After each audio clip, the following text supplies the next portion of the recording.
அத்தனை மக்கள் சாவட்டும்.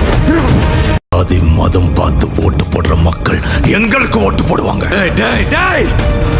அயோக்கியத்தனமா யோசிக்கிற மக்கள் தாண்டா முட்டாள். ஜனங்களை முட்டாள்னு சொல்றவன் தாண்டா பெரிய முட்டாள். கூலிக்கார அப்பாவுக்கு பிறந்த நீ எப்படி ஐபிஎஸ் ஆன?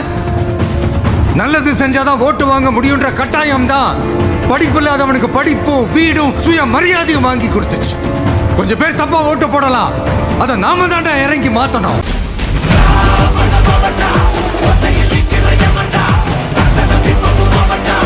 உலகாண்ட